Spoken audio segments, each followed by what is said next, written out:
C'est un rituel silencieux, un thriller à suspense de Sheila Stone, tome 7, écrit par Blake Pierce, lu par Audrey. Prologue.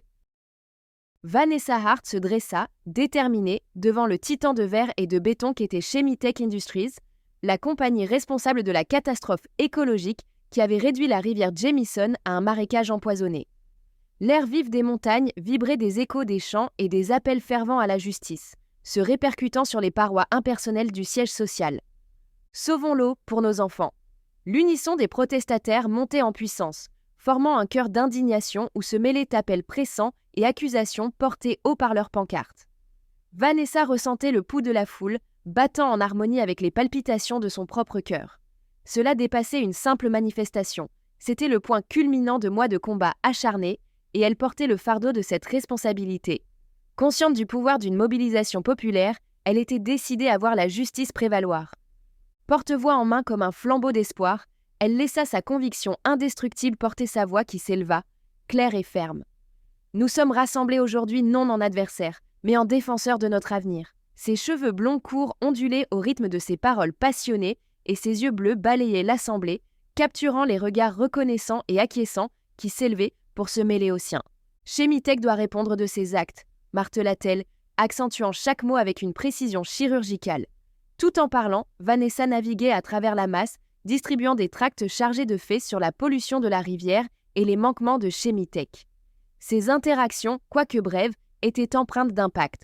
Une main sur l'épaule ici, un signe de solidarité là, tout en maintenant une attention constante sur les agents de sécurité aux abords du rassemblement. Les gardes dégageaient une aura sombre avec leurs uniformes qui semblaient avaler toute lumière et restaient immobiles comme des statues inquiétantes.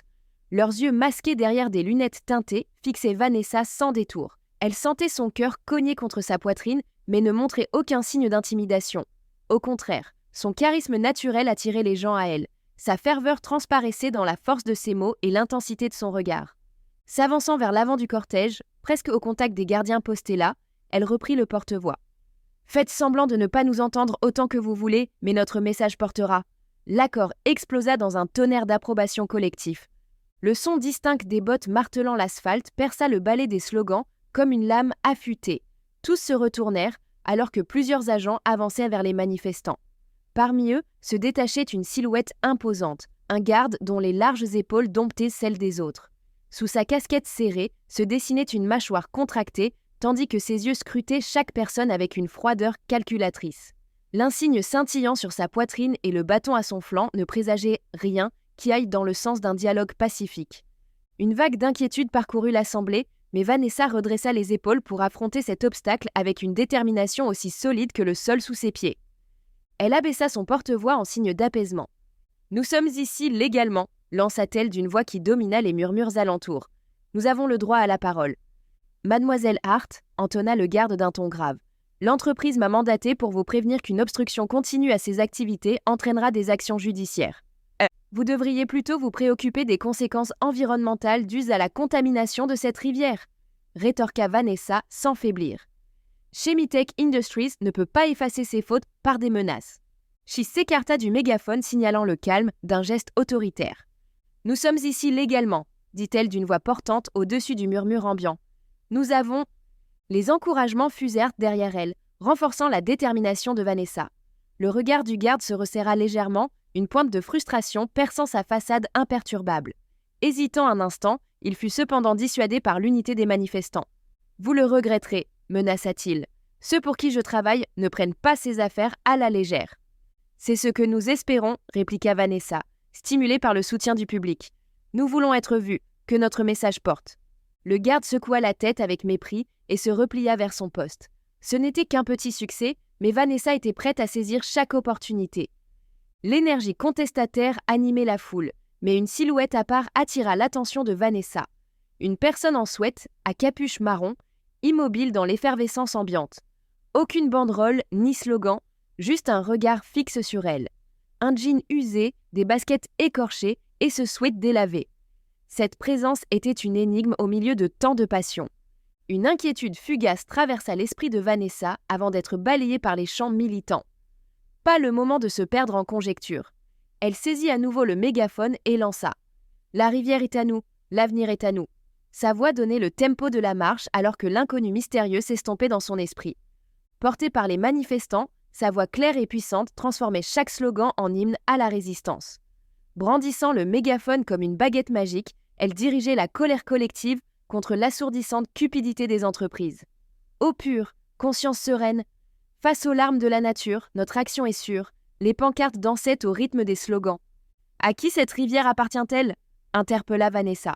À nous, s'écria la foule d'une seule voix. Vanessa se frayait un chemin parmi les participants, remerciant chaleureusement chacun et répondant aux journalistes curieux.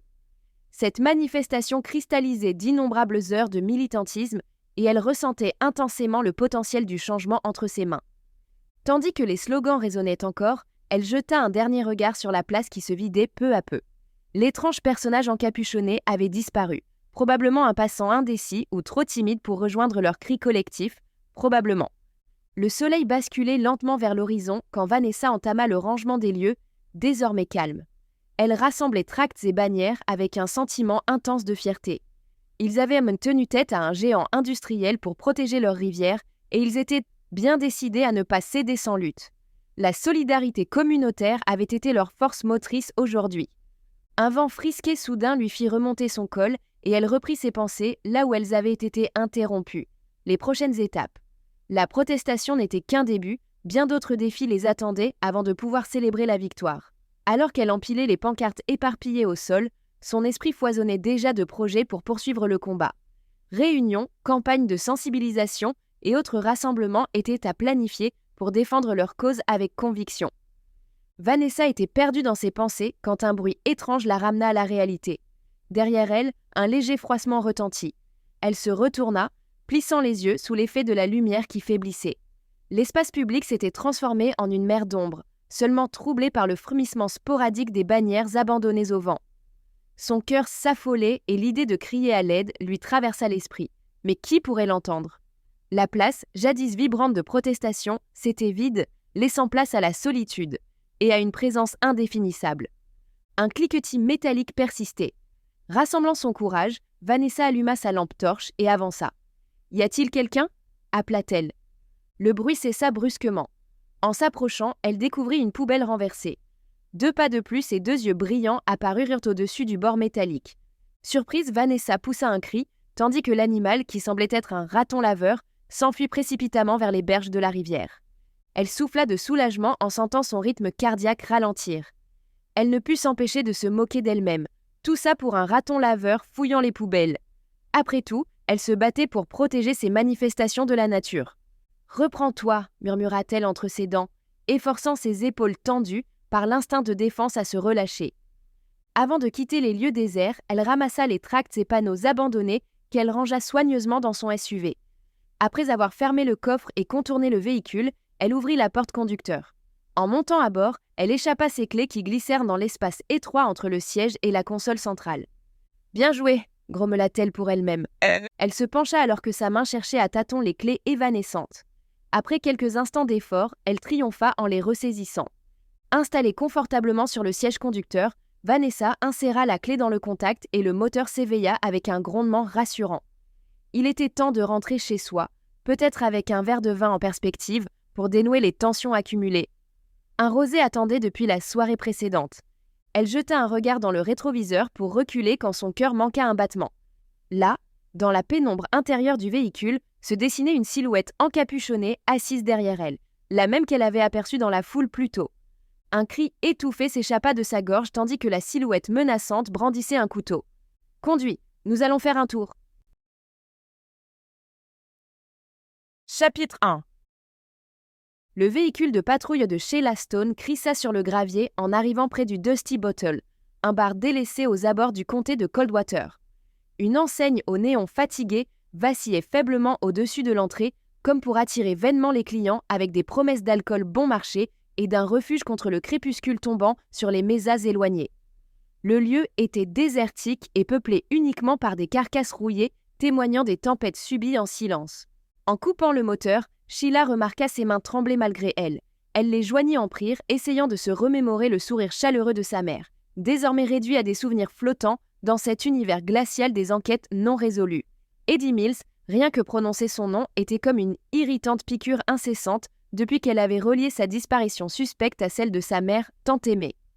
La justice lui avait toujours filé entre les doigts, tel un oiseau insaisissable. Mais ce soir-là portait l'espoir d'un changement palpable qui poussait son cœur à battre si fort que chaque pulsation semblait résonner dans ses oreilles. « Concentre-toi », murmura-t-elle, les yeux fixés sur la porte écorchée du bar. « C'est pour maman, il faut que tu réussisses. » Sheila prit une profonde inspiration qui fit peu pour calmer son anxiété et sortit de la voiture.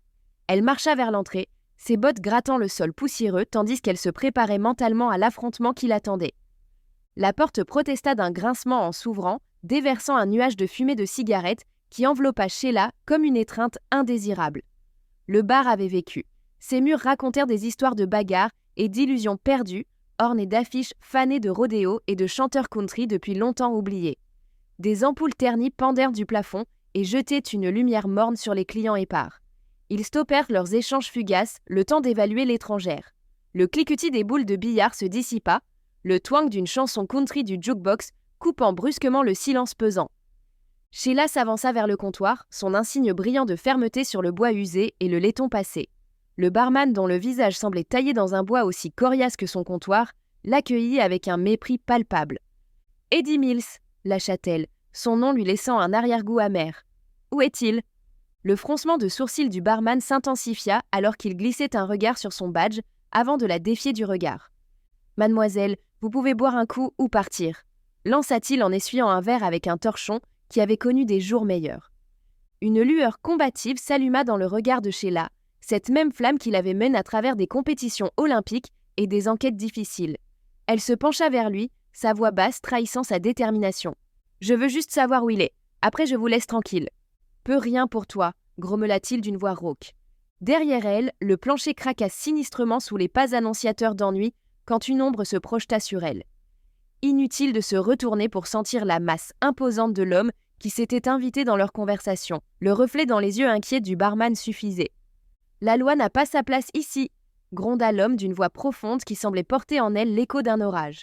« Sauf erreur de ma part, nous sommes toujours aux États-Unis » rétorqua Sheila avec calme, tout en posant négligemment sa main sur le manche de son pistolet. « Et je cherche simplement des informations. Retournez à votre verre. » L'homme ricana avec mépris et se pencha si près que Sheila sentit son haleine chargée d'alcool. « J'ai comme l'impression que tu ne serais pas aussi fière sans ton petit jouet à la ceinture. » Elle se retourna alors que toute sa posture exprimait une confiance forgée par des années sur les rings. Son regard était un défi silencieux. « Vraiment ? Vous voulez vérifier ?» Un murmure parcourut l'assistance alors que la tension monta d'un cran, s'amplifiant d'une attente électrique. Le barman interrompit avec prudence. « Lâche-la, Franck.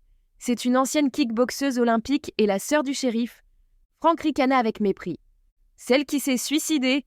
Voilà une fin bien pitoyable à mon goût. » Sheila se tendit instantanément. L'homme lui était supérieur en taille, certainement plus lourd, mais cela ne comptait guère pour elle. Plus ils sont grands. Elle refusa de laisser passer son commentaire sur sa sœur. « Je vais vous montrer ce qu'est véritablement la couardise lorsque je vous aurai appris les bonnes manières. » Il se pencha encore davantage vers elle et plongea son regard dans le sien. Sheila allait répondre par un coup rapide au plexus quand, prise d'une résolution subite, il afficha un large sourire découvrant des dents jaunies par l'alcool. « Pas besoin que ça dérape ici, » déclara-t-il jovialement. « Après tout, on est entre amis, ici, n'est-ce pas ?» Il claqua un billet de $20 sur le comptoir. « Pour ma nouvelle amie, histoire qu'elle se sente incluse parmi nous. » Des rires étouffés et des chuchotements malicieux suivirent l'homme, tandis qu'il se dirigeait vers les toilettes. Sheila le regarda jusqu'à ce qu'il disparaisse à l'intérieur avant de reporter son attention sur le barman. « Où est Eddie Mills ?» Le tenancier essuya ses mains sur son torchon en fouillant du bout des doigts entre ses dents. « Je ne bougerai pas tant que je n'aurai pas de réponse », déclara fermement Sheila, reprenant place sur son tabouret. L'homme poussa un soupir. La plupart des flics qui viennent ici font les malins, brandissant leur insigne avant de se dégonfler face à Mickey. « Mais toi, tu as choisi une autre approche. Ça en dit long. » Sheila attendit en silence qu'ils poursuivent. Après un nouveau soupir, il jeta un œil à l'horloge. « Il y a un parc de mobile homes non loin d'ici. » confia-t-il d'une voix hésitante. « Eddie se cache là-bas, l'O 302, la dernière fois que j'en ai entendu parler. Mais tu n'as rien entendu de moi ?» Le trajet vers le parc de mobile homes fut bref, mais l'anticipation faisait tambouriner le cœur de Sheila dans sa poitrine. Elle zigzaga entre les allées étroites du parc au volant de sa voiture de service, déchiffrant péniblement les numéros sur les habitations ternies par le temps et la crasse. Un groupe se tenait près d'un feu crépitant dont les flammes oranges teintaient leur visage d'une lueur spectrale. Leur allure était hétéroclite, des muscles saillants sous une peau tannée et des vêtements usés témoignant d'une vie de labeur. Ils échangèrent des rires rauques et partagèrent des bières avec une aisance témoignant d'une complicité de longue date. Sheila se gara et s'approcha du cercle. « Excusez-moi, chercherais-je le lot 302 ? Pourriez-vous m'indiquer où il se trouve ?» Un homme à la barbe grisonnante et broussailleuse renifla bruyamment avant de prendre une grande gorgée de bière. « Et pourquoi on aiderait une fliquette ?» lança-t-il avec défi. « Je ne suis pas en service officiellement, » mentit Sheila avec assurance, malgré le scepticisme croissant qui illuminait les regards autour du feu. « J'ai juste besoin de retrouver un vieil ami. »« C'est ton problème ça, pas le nôtre », cracha un autre homme en direction des pieds de Sheila. La patience de cette dernière s'amenuisait à vue d'œil. « Écoutez, si vous pouviez simplement… »« Du balai !» s'exclama une femme en se levant pour faire front contre Sheila avec véhémence. « Vous débarquez ici seulement pour arrêter quelqu'un, mais quand c'est vraiment grave, personne, on n'a pas besoin de vous, on se débrouille très bien sans aide. » Sheila comprit que la défiance affichée était infranchissable. Les agents qui patrouillaient habituellement la zone avaient été clairement négligé leur relation avec les résidents. Sans prononcer un mot supplémentaire, elle s'éloigna sous les moqueries du groupe qui résonnait comme un écho glacial derrière elle. De retour dans sa voiture, elle poursuivit sa recherche, mais les numéros illisibles sur les mobile homes rendaient sa tâche ardue dans l'obscurité ambiante et la saleté omniprésente. Optant pour une nouvelle stratégie, elle se gara près d'un trottoir fissuré et décida de continuer à pied. Ses bottes craquaient sur les gravats jonchant son parcours dans cet environnement oppressant où chaque instinct la poussait à rester sur ses gardes. Les chiffres usés par le temps demandèrent à Sheila un effort conséquent pour être discernée. Après avoir tourné un coin, elle repéra un panneau rouillé indiquant 302 au chiffre bancal. Son cœur fit un bond, c'était peut-être là.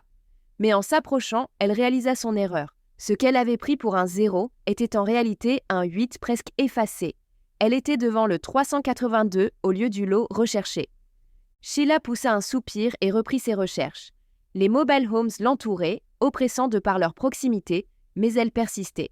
Devant elle se dressait le 302, sentinelle solitaire au bout d'une allée. Ses fenêtres sombres ne laissaient paraître aucun signe de vie. « Police !» appela-t-elle avec réserve en frappant à la porte. Sa voix était ferme, mais seul le silence lui répondit. Après une courte hésitation, elle tenta la poignée et remarqua que la porte n'était pas verrouillée. L'intérieur du mobile home semblait figé dans le temps, témoignant d'une vie soudainement interrompue. Un repas entamé avait été laissé sur le plan de travail, cible privilégiée pour une armée de mouches. La télévision crépitait dans le fond, projetant des ombres inquiétantes dans l'espace confiné. Le canapé usé faisait face à une table basse encombrée de papier et de canettes vides. Elle écarta précautionneusement un tas de linge sale du regard, cherchant des indices sur Eddie Mills ou sa localisation potentielle. Le lit en désordre indiquait un départ hâtif plutôt qu'un sommeil paisible. Un cendrier débordant et l'odeur âcre de tabac froid imprégnaient l'air ambiant. « Bon sang !» murmura-t-elle. Elle avait espéré trouver Eddie pour obtenir des réponses sur la mort de sa mère, mais il n'était plus là. Son regard survola le chaos à l'intérieur du mobile home, à la recherche d'un indice quelconque qui pourrait trahir les intentions d'Eddie Mills. La pénombre accentuait le caractère sinistre du lieu. Sheila avançait avec méthode, son expérience de détective lui permettant de naviguer à travers le désordre. Une pile de courriers non ouverts s'amoncelait sur le comptoir étroit de la cuisine. Sur l'enveloppe du dessus se trouvait un cachet datant de plus d'une semaine. En parcourant rapidement le contenu, sans y trouver rien d'utile, son attention fut attirée par les notes jaunies aimantées sur le frigo. Simple rappel pour la plupart, excepté une liste annotée de noms et numéros. Peut-être que l'un d'eux savait où Eddie pouvait se trouver. Elle prit une photo de la liste avant qu'une vibration dans sa poche ne ramène Sheila à l'instant présent. Elle consulta son téléphone. Finn, son partenaire. « Stone. »« Salut », répondit-il doucement. « Je viens de parler avec Hank. » Il parlait évidemment du shérif par intérim de Coldwater. « Oh non, avec ta voix, ça ne présage rien de bon. Tu te souviens des Mirage Salt Flats ?» Un souvenir lointain traversa l'esprit de Sheila. « Petite, oui, mais pourquoi cette question ? Il est temps que tu les redécouvres en tant qu'adulte. Je passe te chercher dans 10 minutes. Je ne suis pas chez moi, mais je peux être là dans 20 minutes. » Elle plissa les sourcils, intriguée. « Pourquoi on va là-bas déjà ? » « On a retrouvé le corps d'une femme là-bas, » expliqua-t-il calmement, « et c'est assez perturbant pour tout dire. Chapitre 2. Lorsque Finn Mercer prit place sur le siège passager du véhicule policier, une excitation singulière anima Sheila Stone. Un bref hochement de tête accompagné d'un sourire contraint accueillit son coéquipier. Leurs yeux ne trahissaient pas le trouble qui s'emparait d'eux depuis qu'ils avaient franchi une frontière invisible quelques jours plus tôt. « Bonsoir Finn », lança-t-elle avec une assurance feinte, en empoignant fermement le volant comme s'il s'agissait d'une bouée de secours dans cette nouvelle mer agitée. Finn était une énigme vêtue d'uniforme, alliant l'intelligence vive des rues de Philadelphie à la sérénité d'un ancien pilote de chasse. Il affichait une confiance discrète, certain de ses capacités sans jamais être prétentieux. Ses cheveux noirs coupés courts soulignaient l'angle aiguisé de sa mâchoire et la vivacité de son regard. Et il y avait cette loyauté indéniable qui émanait de lui, une qualité que Sheila trouvait aussi rassurante qu'attirante. « Alors, comment s'est passé ton week-end ? Surtout après vendredi soir ?» demanda-t-il. Ce vendredi-là avait marqué leur premier rendez-vous. Ils avaient bu un verre dans un bar clandestin peu connu en plein cœur de la ville, un endroit au charme résolument rétro. Finn avait affirmé que ce lieu leur correspondait parfaitement et à sa propre surprise, elle avait admis qu'il avait vu juste. « Mon week-end » fit Sheila en lui lançant un regard espiègle accompagné d'un sourire en coin. « Pas mal ». Un rire léger s'échappa des lèvres de Finn. « Juste pas mal, c'est tout ce que tu me dis ? J'ai passé un peu de temps à m'entraîner avec Star. Cette adolescente de 14 ans rappelait tellement Sheila elle-même au même âge. Elle savait qu'elle ne pouvait pas effacer les soucis du foyer de Star, mais offrir un soutien et une échappatoire lors des séances d'entraînement était déjà quelque chose. Comment ça avance ? On progresse. Au début, malgré son enthousiasme pour le kickboxing, la discipline rigoureuse l'avait rebutée, notamment les déplacements fondamentaux. Elle préférait se lancer directement dans les coups de pied circulaires plutôt que d'apprendre les bases. Pourtant, si Sheila devait être son mentor, elle insistait pour le faire dans les règles de l'art. Elle espérait simplement que la jeune fille persévérerait suffisamment pour goûter aux aspects plus exaltants du sport. « Je suis convaincue qu'elle s'en sortira très bien », affirma Finn avec assurance. Après tout, elle a une excellente coach. « Et toi, comment as-tu occupé ton week-end » ? Samedi, j'ai passé des heures au téléphone avec mon père pour avoir les dernières nouvelles de Philly. Dimanche a été dédié au rapport administratif. Le boulot ne manque jamais, lâcha-t-il avec un rire nerveux. « Ouais », répondit-elle d'une voix distante sur fond de ronronnement du moteur. Leur conversation avançait à tâtons, chaque phrase étant interrompue par ces moments silencieux où deux personnes apprennent encore à combler le vide qui les sépare. Elles le connaissaient depuis bientôt 1 an, mais leur relation naissante ajoutait une complexité nouvelle à leur complicité habituelle. Lorsqu'ils n'étaient pas sur le terrain, tout semblait simple entre eux, mais travailler ensemble sur une affaire rendait la distinction entre vie privée et professionnelle bien plus ardue. Les gyrophares rouges et bleus pulsaient au loin, imprimant dans la nuit une urgence tangible qui ramena Sheila à l'instant présent. Un cordon lumineux rouge vif se dessinait devant eux. Elle ralentit doucement alors que la voiture avançait au ralenti. Elle observa Finn du coin de l'œil, cet homme qui avait franchi ses barrières avec subtilité, son visage austère adouci par la lumière tamisée du tableau de bord. « On dirait qu'on va être coincé ici un moment », dit-elle avant de regretter ses paroles face au silence qui aurait été tout aussi éloquent. Il hocha la tête et esquissa un sourire sans vraiment éclairer son regard, tandis que ses doigts effleurèrent son téléphone posé sur ses genoux. « Puisqu'on est immobilisé, si on passait en revue les détails du dossier ?»« Avec plaisir, » répondit-elle reconnaissante pour cette diversion face à la tension présente entre eux comme un intrus indésirable. Il activa l'écran du téléphone qui illumina aussitôt son visage avant de parcourir les informations du bout des doigts. Vanessa Hart a été vue pour la dernière fois vivante lorsqu'elle manifestait devant Chemitech Industries plus tôt ce soir-là. Le groupe écologiste dont elle faisait partie accuse l'entreprise d'avoir rejeté illégalement des déchets toxiques dans la rivière Jamison. Sheila plissait les yeux, scrutant le flot de voitures immobilisées. Chemitech, le géant de l'industrie pharmaceutique ? On parle tout de même d'une accusation sérieuse. Croit-on à un lien entre son militantisme et sa disparition ? Probablement, réfléchit Finn en pianotant sur l'écran. Vanessa ne mâchait pas ses mots, elle dénonçait haut et fort la responsabilité des entreprises. Elle a dû s'attirer de sérieux ennuis. Prisonniers de cages d'acier, les véhicules stagnants tout autour accentuaient leur impatience. Inquiète pour la militante disparue et toutes les personnes quêtant des réponses, proches, amis, collègues, Sheila sentait monter en elle une nervosité irrépressible. Sans un mot de plus, elle actionna la sirène qui perça aussitôt la nuit de son cri strident. « Qu'est-ce que tu… » commença Finn, mais s'arrêta net en la voyant se rabattre sur la bande d'arrêt d'urgence. Avec une audace redoublée, elle se fraya un chemin entre les voitures, zigzagant à travers les bouchons. « Pas mal manœuvré », fit Finn. « Merci », répondit-elle concentrée sur sa trajectoire. L'énergie de prendre les choses en main faisait vibrer en elle cette pulsation familière, cet instinct qui lui avait tant servi sur le ring comme sur le terrain. Ils s'éloignèrent du chaos des embouteillages qui s'estompaient peu à peu dans leur sillage, comme on oublierait un mauvais rêve. Devant eux, une route libre les appelait, et avec elle, l'espoir de découvrir enfin des réponses. Le paysage changeait à vue d'œil au fil des miles parcourus. Les lumières urbaines n'étaient plus qu'un lointain souvenir, tandis que même les rares lampadaires se faisaient désormais absents. Ils pénétraient dans un monde presque vierge de toute présence humaine, où la nature reprenait ses droits sous le voile nocturne.